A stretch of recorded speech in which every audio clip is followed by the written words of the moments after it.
მოგესალმებით, დღეს გაიმართა ძლიერი საქართველოს ლელოს ლიდერთა სათათბიროს მორიგის ხტომა.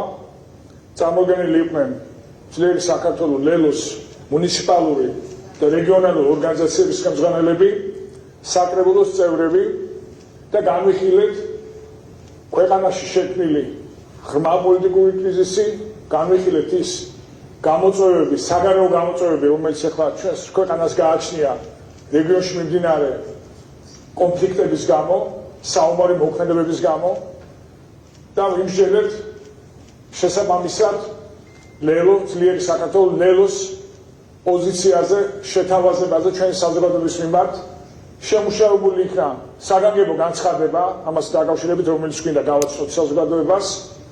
ცხადია, რომ ის ვითარება, რომელიც შექმნილია საქართველოს უახლოეს სამეზობლოში და ის ღრმა პოლიტიკური კრიზისი, რომელიც ჩვენს ქვეყანაშია, გვაიძულებს ვიხელმძღვანელოთ პირველ რიგში სახელმწიფოებრივი ინტერესებით და სწორედ სახელმწიფოებრივი ინტერესები არის ჩვენი საგანგებო განცხადების საფუძველში.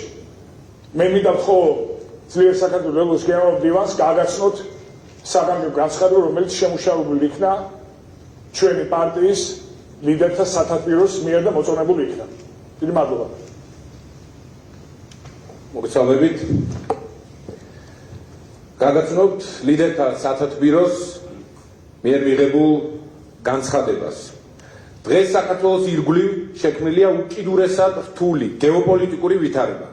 რეგიონში მიმდინარე საომარი მოქმედებები და საქართველოს უშუალო სიახლოვეს შეიარაღებული კონფლიქტები მნიშვნელოვნად ზრდის ჩვენი ქვეყნის უსაფრთხოების რისკებს და საქართველოს ახალი სერიოზული გამოწვევების წინაშე აყენებს. სამწუხაროდ არსებული ვითარება მნიშვნელოვნად დამძიმდა იმ პოლიტიკის შედეგად, რომელმაც საქართველოს სტრატეგიული პარტნიორებისგან ფაქტობრივად იზოლირებულ მდგომარეობაში ჩააყენა.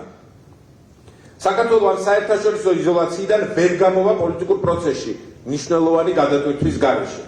ამ ფონზე პოლიტიკური ნიშნით დაპატიმრებული ასობით მოქალაქე, რეპრესიული საკანონმდებლო ინიციატივები და ოპოზიციური პარტიების და მათი ლიდერების წინააღმდეგ მიმდინარე სამართლებრივი დევნა და სამოქალაქო საზოგადოების მიმართ ზეწოლა კიდევ უფრო ამძაფრებს და ამძიმებს კრიზისს.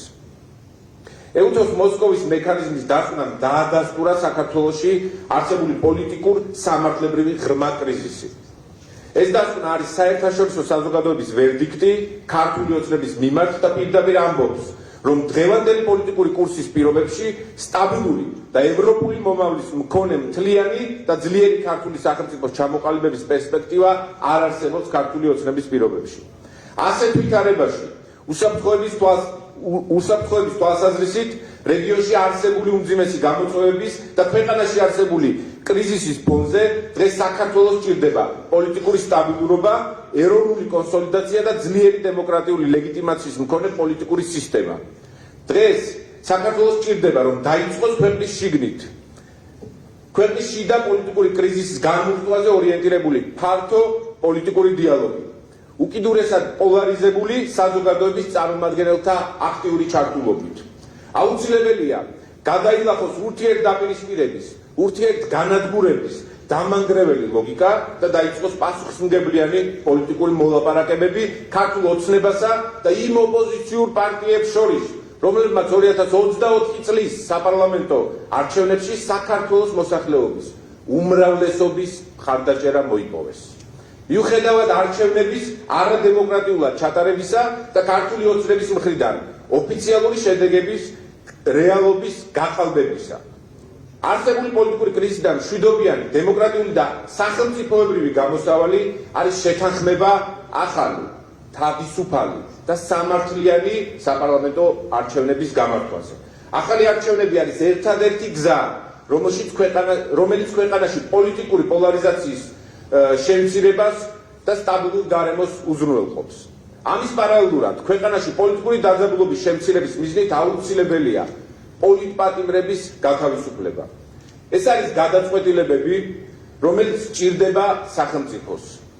ეს არის გადაწყვეტილებები, რომელიც ჭირდება საქართველოს მოქალაქეებს. ეროვნული ინტერესების დაცვა დღეს შექმნილ ურთულეს საერთაშორისო გარემოში და ეროვნული კონსოლიდაციის გარეშე ეროვნული კონსოლიდაციის გარეშე შეუძლებელი იქნება. ძლიერი საქართველო, ლელო, მზად არის პასუხისმგებლობით იმოქმედოს ყველა იმ პოლიტიკურ ძალასთან ერთად, რომლისთვისაც საქართველოს უსაფრთხოება და დემოკრატია უმთავრესი ეროვნული პრიორიტეტია. მადლობა.